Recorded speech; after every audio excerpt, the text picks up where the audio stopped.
नमस्कार विद्यार्थी मित्रांनो, लेट्स कॉन्कर मॅथ्स या यूट्यूब चॅनलवरती तुमचे मनापासून स्वागत। आज आपण मार्च 2023च्या प्रश्नपत्रिकेतील प्रश्न 4 सोडवणार आहोत। विषय गणित भाग 1। प्रश्न 4 आहे, खालील कोणतेही 2 उपप्रश्न सोडवा। ज्या अंकगणिती श्रेणीत पहिले पद p आहे, दुसरे पद q आहे आणि शेवटचे पद r आहे, तर त्या श्रेणीतील सर्व पदांची बेरीज q अधिक r वजा 2p गुणिले p अधिक r छेद 2 कंसात q वजा p एवढी आहे हे दाखवा। इथं आपल्याला दिलेली माहिती अशी आहे की अंकगणित श्रेणीचं पहिलं पद p आहे, दुसरे पद q आहे आणि शेवटचं पद r आहे आणि त्याच्यावरून आपल्याला ही बेरीज आहे हे दाखवायचं आहे। चला सोडवूया आपण हे उदाहरण। दिलेली माहिती आधी आपण लिहून घेऊया। पहिले पद t1 बरोबर p, दुसरे पद t2 बरोबर आपल्याला दिलेलं आहे q आणि शेवटचे पद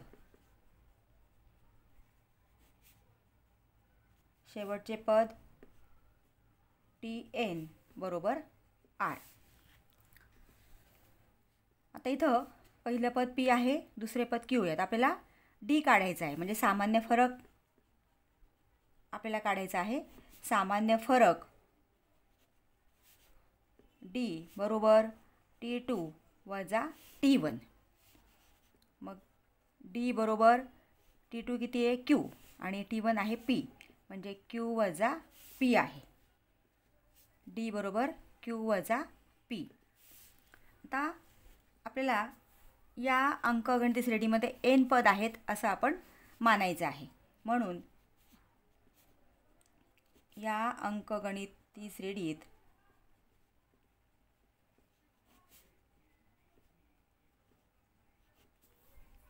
एकूण n पदे आहेत असे मानू।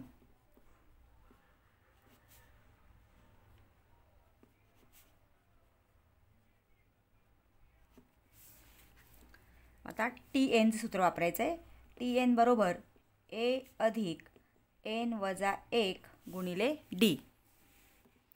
tn बरोबर a अधिक n वजा 1 गुणिले d। आता इथं या सगळ्या किमती ठेवायच्या आहेत। मग tn किती आहे r आहे। a म्हणजे पहिले पद आहे p, नंतर n वजा 1 आहे तसंच आणि d आहे q वजा p। या किमती आपल्याला त्याच्यात ठेवायच्या आहेत। मग tn r बरोबर a पहिले पद p कंसात n वजा 1 गुणिले d आहे q वजा p।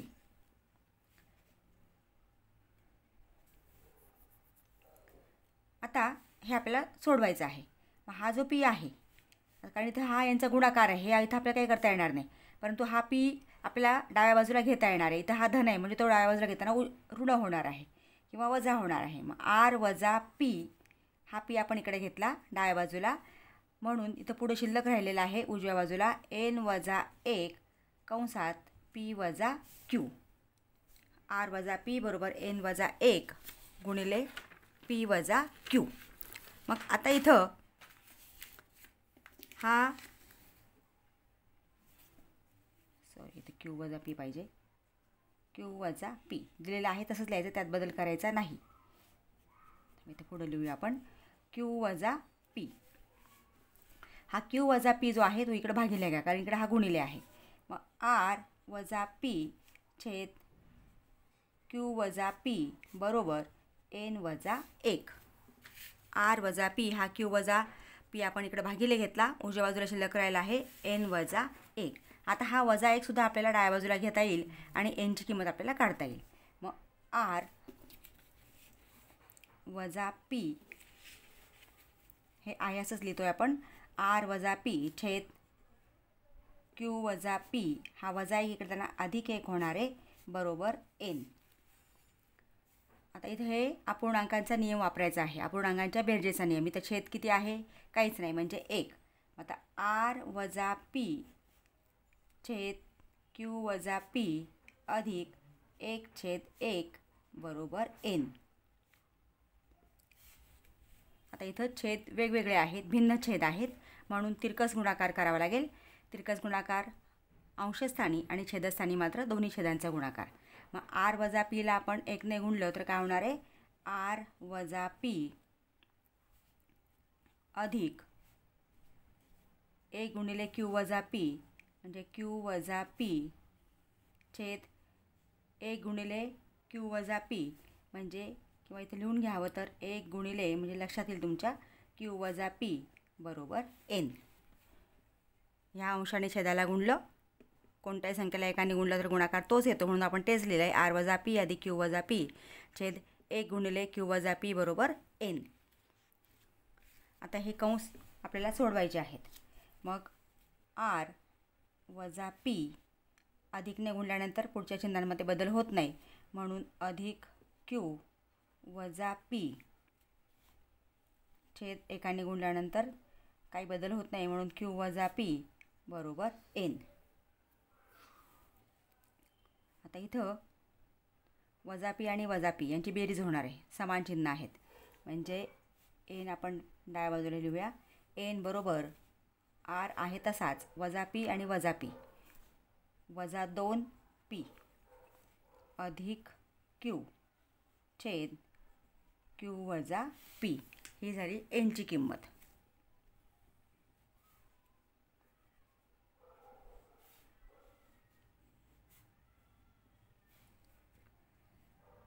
ही एनची किंमत आहे. आता इथं समजायला आपण समीकरण 2 दिलं किंवा एनच्या किमतीला आपण दुसरा नंबर दिला, फक्त लक्षात ठेवण्यासाठी आपल्याला पाहिजे. आणि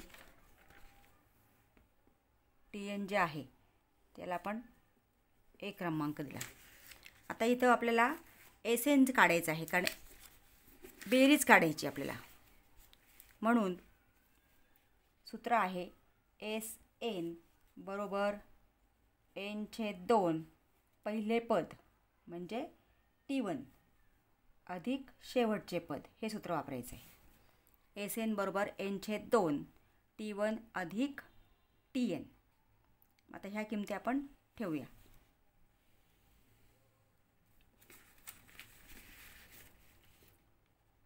एस एन बरोबर आता n/2 आहे. एनची किंमत आहे आर वजा 2p अधिक क्यू छेद क्यू वजा पी आणि छेद 2 येणार आहे. मग एस एन बरोबर आर वजा 2p अधिक क्यू छेद क्यू वजा पी छेद 2 आणि कंसात T1 P आणि TN R, म्हणून P अधिक R.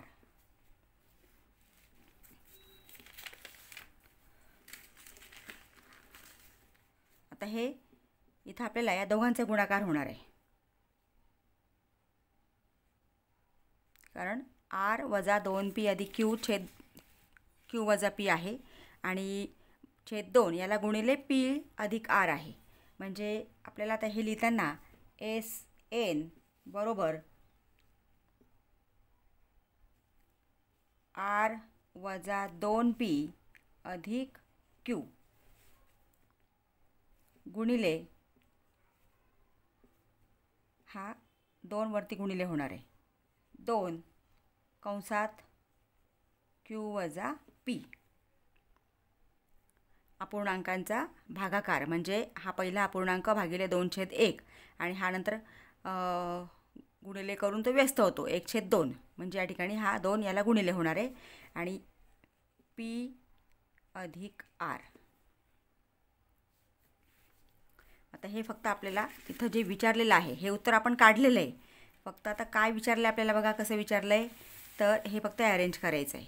म्हणजे इथं काय केलं आहे, क्यू अधिक R वजा 2p हा कंस पुढं घेतला आहे आणि P अधिक R छेद 2 कंसात पी क्यू वजा पी हा फक्त इकडं भागिले घेतला आहे. हे फक्त आपण ॲरेंज करूया. म्हणजे एस एन बरोबर हा कंस असाच ठेवला तरी चालेल. आर वजा 2p अधिक क्यू गुणिले पी अधिक आर छेद 2 कंसात क्यू वजा पी. आणि हे उत्तर आपण दाखवलेलं आहे. अशा पद्धतीने जर तुम्हाला कुठले वेगळी पद्धत दिली असतील तर एक एक स्टेप करून ते आपल्याला उत्तरापर्यंत जाता येतं. अशा पद्धतीने हे उदाहरण सोडवायचं आहे. पुढचं उदाहरण घेऊया. दुसरं गणित. खालील सामग्री दर्शविणारा वारंवारता बहुभुज काढा. वीज बिल रुपयात दिलेलं आहे. 200 ते 400, 400 ते 600, 600 ते 800, 800 ते 1000 आणि 1000 ते 1200. आणि याचं कुटुंब दिले 240, 300, 450, 350 आणि 160. आता इथं वारंवारता बहुभुज काढायचा आहे. म्हणजे आपण आयतालेख काढून वारंवारता बहुभुज काढू शकतो. परंतु काही वेळेस अशी सूचना असते की आयतालेख न काढता वारंवारता बहुभुज काढा. तर त्यावेळेस मात्र आपल्याला इथं वर्गमध्य काढून घ्यावा लागतो आणि मग वर्गमध्य आणि वारंवारता याचे निर्देशक घेऊन आपल्याला वारंवारता बहुभुज बिंदू स्थापन करून काढावा लागतो. पण इथं आपण आता आयतालेख काढून वारंवारता बहुभुज काढणार आहे. आता 200 ते 400 याच्या आधीचा जो वर्ग आहे तो वर्ग आपण आपल्या सोयीसाठी घ्यायचा आहे. म्हणजे 0 ते 200 याची वारंवारता घ्यायची आपण 0 म्हणजे कुटुंब घ्यायचे 0. तसंच हा पुढचा घ्यायचा आहे आपल्याला. आता 1000 ते 1200 म्हणजे 1200 ते 1400 हे 0 घ्यायचे.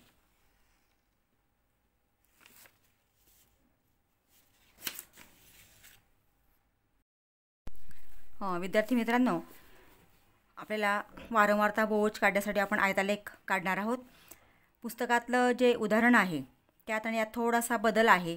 म्हणून तुम्ही परीक्षेच्या वेळेस सोडवताना लक्षात घ्या. इथं 0 ते 200ला त्याने 240 कुटुंब दिलेली आहेत. म्हणजे इथं पुढचं बदल झाला आहे. म्हणजे इथं 1000 ते 1200 जे आहे तिथं 800 ते 1000ला 160 कुटुंब आहेत. म्हणजे थोडासा हा बदल त्यांनी केलेला आहे. हा तुम्ही लक्षात घ्या. आणि आपण अभ्यास करतो पुस्तकावरून आणि मग त्याप्रमाणेच आपण सोडवतो. तर आता इथं आपल्याला आयत काढायचे आहेत. म्हणजे आयतालेख काढण्यासाठी इथं मी आयतालेख काढलेला आहे आधीच. म्हणजे एक्स अक्षावरती हा एक्स अक्ष त्याच्यावरती आपण घेतलेले आहेत वीज बिल. नंतर हा वाय अक्ष याच्यावरती कुटुंबांची संख्या घेतलेली आहे. आता इथं आपल्याला 200 ते 400, 400 ते 600 म्हणजे इथं आपण घेताना बघा कसं घेतलं आहे. 0 ते 200 म्हणजे इथं आपण 1-1 सेंटीमीटरला 200, 400, 600 इथं जो तुम्हाला दिलेला आहे त्याप्रमाणे सलग घ्यायचं आहे. कारण आयतालेखामध्ये हे स्तंभ जे आहेत ते एकमेकांना जोडून आले पाहिजे. म्हणून इथं तुम्हाला वर्ग जे दिलेले आहेत सलग वर्ग त्याप्रमाणेच घ्यायचं आहे. 200, 400, 600, 1000, 1200 आणि 1400. पुढचा एक आपण वाढवून घेतलेला आहे कारण इथं आपल्याला एक्स अक्षाला तो वारंवारता बहुभुज जोडावा लागतो. आणि त्याप्रमाणे आता कुटुंब जे आहेत ते बघा इथं आता किती 160 जास्तीत जास्त आहेत म्हणजे 450.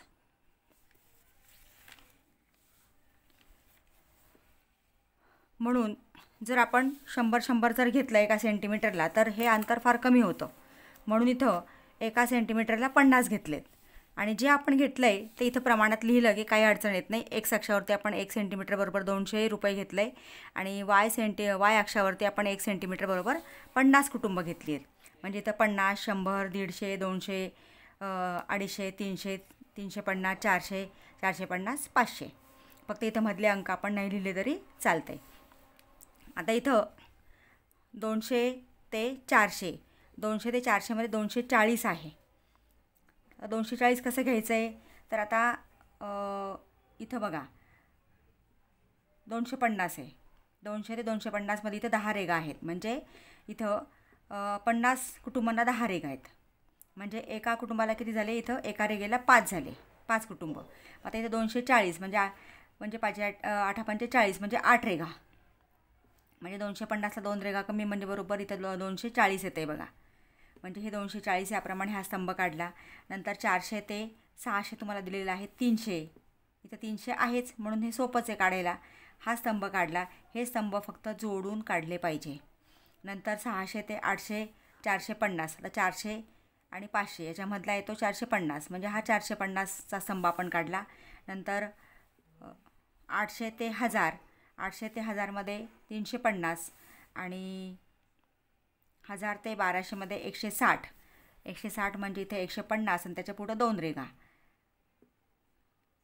याप्रमाणे हे स्तंभ आपण काढले. बरं, त्याच्यानंतर वारंवारता बहुभुज काढण्यासाठी हा वर्गमध्य आपण घ्यावा लागतो. म्हणजे 200 ते 400चा बरोबर मध्य म्हणजे ही जी मधली रेघा आहे याच्यावरती आपण बिंदू दाखवलेले आहेत. प्रत्येक स्तंभाच्या मध्यावरती इथं आपण बिंदू दाखवले आणि ते बिंदू आपण जोडले. इथं हा बिंदू आपण एक्स अक्षाला जोडायचा आहे म्हणून इथं आपण इथं हा एक्स घेतला, इथं शून्य जोडला आणि इथं एक्स अक्षाला आपल्याला म्हणजे इथं हे शून्य आहे. मग इथं आपल्याला हे जोडायचे असतात. म्हणजे अशा पद्धतीने हा आपल्याला वारंवारता बहुभुज काढायचा असतो. जर तुम्हाला अशी सूचना असेल प्रश्नामध्ये की आयतालेख न काढता वारंवारता बहुभुज काढा, तर त्या ठिकाणी तुम्हाला एक चार्ट तयार करावा लागतो. त्या चार्टमध्ये पहिला कॉलम हाच घ्यायचा आहे वर्गाचा. नंतर दुसरा कॉलम घ्यायचा आहे वर्गमध्य. तिसरा कॉलम घ्यायचा आहे कुटुंब आणि चौथा कॉलम घ्यायचा आहे की निर्देशक. म्हणजे एक्स आणि वायचे जे आपण एक्स अक्षावरचा आणि वाय अक्षावरचे निर्देशक घेतो ते आपल्याला घ्यायचे असतात. म्हणजे वर्गमध्य आणि कुटुंब याचा निर्देशक घ्यायचा आणि ते बिंदू स्थापन करून आपल्याला इथं वारंवारता बहुभुज काढायचा असतो.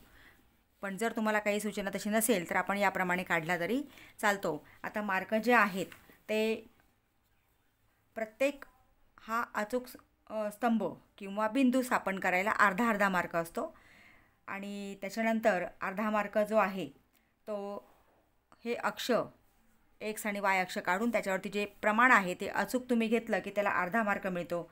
आणि वारंवारता बहुभुज काढायला तुम्हाला या ठिकाणी म्हणजे हे अर्धा अर्धा मार्क याप्रमाणे प्रत्येक स्तंभाचा याप्रमाणे मार्क असतात. तर अशा पद्धतीने हे मार्क विभागलेले असतात. तुमचं जेवढं बरोबर आहे त्या प्रमाणात तुम्हाला मार्क मिळतात. आता बघूया पुढचा प्रश्न. तिसरं गणित. 5 क्रमागत नैसर्गिक संख्यांच्या वर्गांची बेरीज 1455 आहे, तर त्या संख्या शोधा. म्हणजे 5 क्रमागत नैसर्गिक संख्यांचा वर्ग आपल्याला या ठिकाणी आता संख्या मानून घ्याव्या लागतील आणि त्यांच्या वर्गांची बेरीज 1455 आहे, तर त्या संख्या आपल्याला काढायच्या आहेत. प्रश्न चौथ्यातलं तिसरं गणित आहे.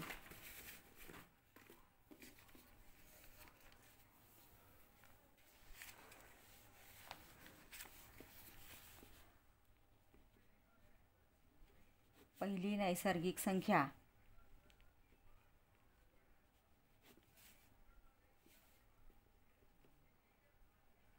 एक्स म्हणू.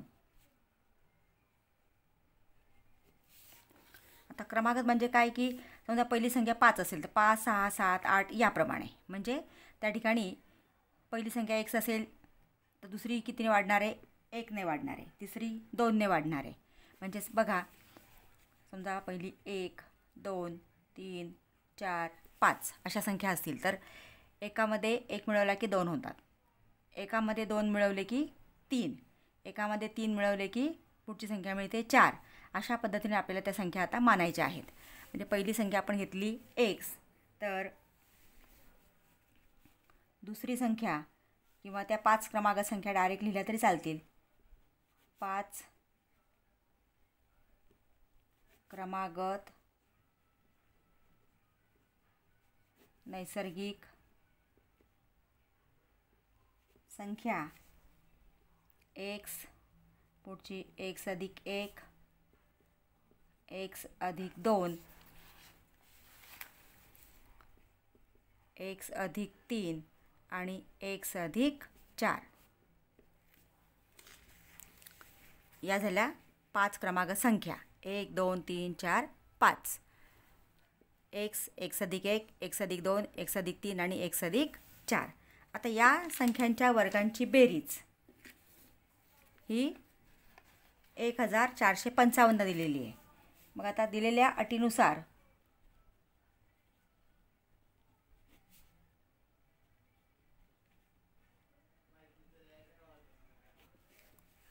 प्रत्येक संख्येचा वर्ग करायचा. पहिली संख्या एक्स वर्ग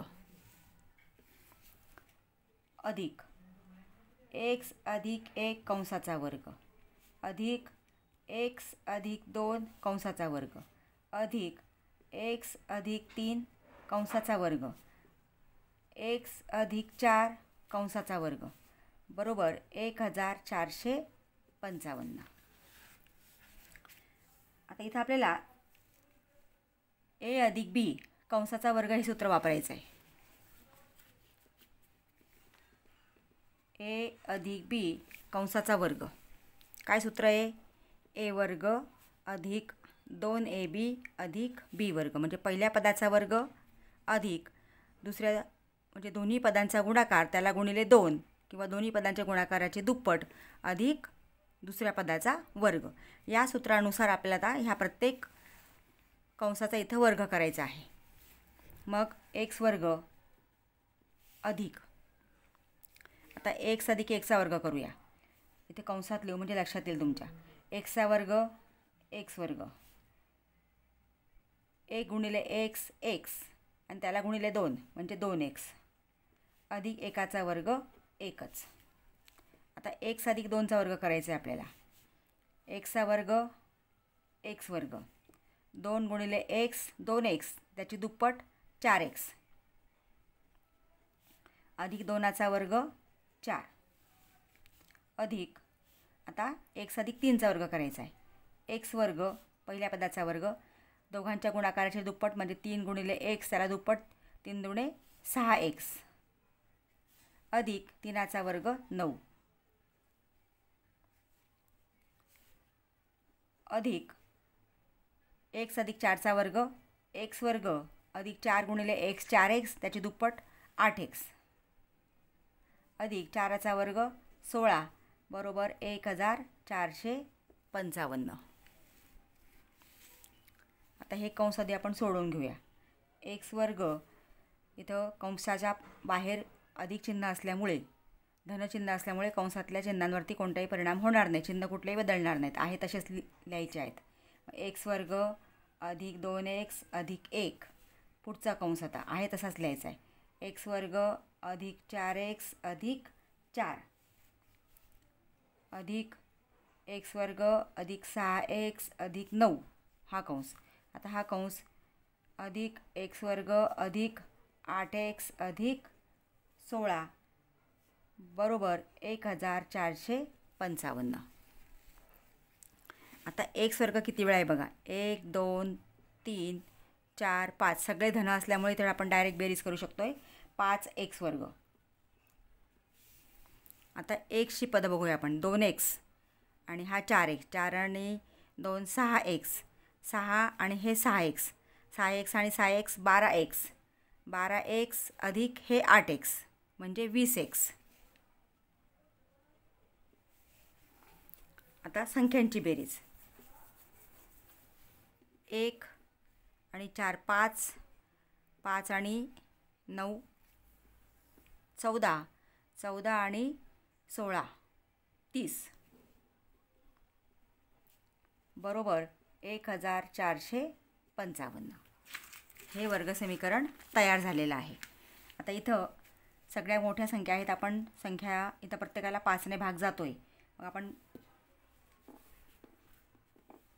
किंवा ही संख्या आधी आपण इकडे घेऊ आणि मग 5ने भाग देऊया. 5x वर्ग अधिक 20x अधिक 30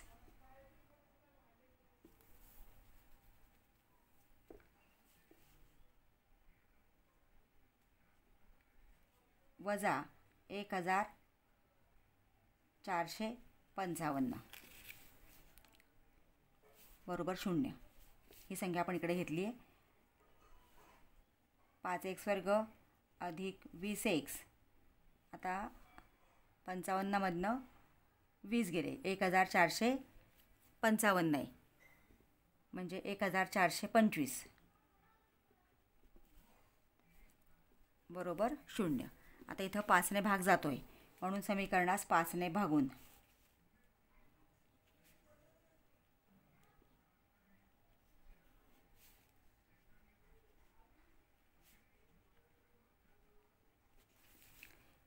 पाचला 5ने भागलं एक्स वर्ग.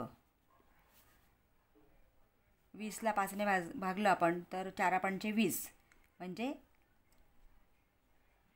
4x वजा. आता इथं 1425ला आपल्याला 5ने भागायचं. तुम्हाला असं डायरेक्ट भागता नाही आलं तर सरळ असा बाजूला भागाकार करा म्हणजे चुकणार नाही. 1425 भागिले 5. 5 दुणे 10. 4मधनं 0 गेले, 4 एकातनं 1 गेला 0. 2 5 8 40. 2मधनं 0 गेले 2. 4तनं 4 गेले 0. वरून घेतला 5. 5 5 25 म्हणजे किती आले उत्तर 285. शून्याला 5ने भागलं 0च येणार आहे. आता 285चे आपल्याला अवयव पाडायचे आहेत. कसे पाडायचे आहेत की अशा दोन संख्या शोधायच्या की गुणाकार 285 येईल आणि इथं वजा चिन्ह आहे म्हणजे वजाबाकी 4 येईल. आता बघा असं तुम्हाला डायरेक्ट लक्षात नाही आलं तर सर आपण लसावी मसावीला अवयव पाडतो त्याप्रमाणे पाडा. म्हणजे 5 5 25. 28मधनं 25 गेले 3 उरले आणि 3वर घेतला आपण 5. 5 7 35. आता याला 3ने भाग जातो आहे कारण 3ची कसोटी आपण वापरली. कसोट्या वापरल्या की लवकर लक्षात येते. इथे एकक स्थानी 5 आहे म्हणून मी 5ने भाग दिला. आता 5 आणि 7 यांची बेरीज होते 12. 12ला 3ने भाग जातो आहे म्हणजे 57ला पण 3ने भाग जाणार आहे. किंवा पाडेपाठ असतील तर 19 त्रिक 57 लगेच लक्षात येतं. म्हणजे आता इथं 3 1 3 पण 5मधनं 3 गेले 2 उरले. 2वरती घेतले 7. 27 झाले. 3 9 27. आता बघा 5 त्रिक 15 आणि 19 यांचा गुणाकार 285 येतो म्हणजे 19 आणि 15 आणि 19मधनं 15 गेले 4 उरतात. आता याला चिन्ह आपल्याला द्यायचे आहेत तर मोठ्या संख्येला मधल्या पदाचं चिन्ह द्यायचं म्हणजे याला धन येणार. त्याच्या विरुद्ध लहान संख्येला म्हणजे याला ऋण येणार. आता हे x वर्ग अधिक 19x वजा 15x वजा 285 बरोबर 0. हे अवयव आपण लिहून घेतले की त्याला फक्त या ठिकाणी चल जोडायचं असतं. म्हणजे x वर्ग आहे तसाच 19x अधिक 19x वजा 15x आणि वजा 285 आहे तसेच लिहिले बरोबर 0. आता आपण ह्याचे 2 भाग केले. x दोघांमध्ये कॉमन आहे म्हणून आपण सामायिक आहे म्हणून आपण x बाहेर लिहिला. x अधिक 19 वजा 15x. आता वजा चिन्ह बाहेर काढल्यानंतर पुढचं चिन्ह बदलतं. ऋण असेल तर धन होतं. हे धन आणि 15ने 285ला भाग दिला तर 19 येतात बरोबर 0. म्हणजे x अधिक 19 पुन्हा सामायिक अवयव आहे. x अधिक 19 शिल्लक राहिला x वजा 15. मग x अधिक 19 बरोबर 0 किंवा x वजा 15 बरोबर 0. मग x बरोबर हा अधिक 19 इकडे त्यांना वजा होणार आहे. 0 वजा 19 म्हणजे वजा 19 किंवा x बरोबर वजा 15 हा उजव्या बाजूला येताना धन होणार आहे म्हणजे 0 अधिक 15 म्हणजे 15. आता इथं x बरोबर 19 आले म्हणजे ही संख्या आपल्याला घेता येणार नाही कारण आपल्याला नैसर्गिक संख्या दिलेली आहे आणि नैसर्गिक संख्या ही कधी ऋण नसते. म्हणजे वजा 19 ही नैसर्गिक संख्या नाही. ही नैसर्गिक संख्या नाही. मग आपल्याला संख्या घ्यावी लागेल 15. x बरोबर 15 म्हणजे पहिली संख्या जी आपण मानलेली आहे ती 15 आहे. पहिली संख्या x बरोबर 15. तुम्ही डायरेक्ट पुढच्या संख्या काढल्या तरी चालतात पण लक्षात नाही आलं तर तुम्ही दुसरी संख्या. आता बघा दुसरी संख्या किती इथं x अधिक 1 x अधिक 2 x अधिक 3 x अधिक 4 याप्रमाणे क्रमाने आहेत. मग दुसरी संख्या आहे x अधिक 1 बरोबर 15 अधिक 1 बरोबर 16. तिसरी संख्या x अधिक 2 बरोबर 15 अधिक 2 बरोबर 15 आणि 2 17.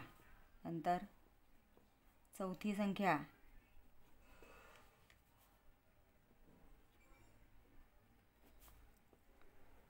x अधिक 3 बरोबर 15 अधिक 3 बरोबर 18. आणि पाचवी संख्या x अधिक 4 बरोबर 15 अधिक 4 बरोबर 19. किंवा तुम्ही डायरेक्ट लिहू शकता x जर 15 आहे तर पुढच्या संख्या किती येणार आहे 16, 17, 18, 19 5 संख्या यायला पाहिजे. म्हणून त्या क्रमागत संख्या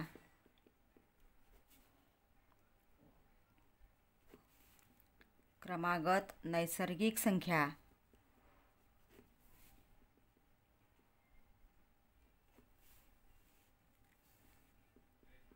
पंधरा, 16, 17, 18, 19 आहेत.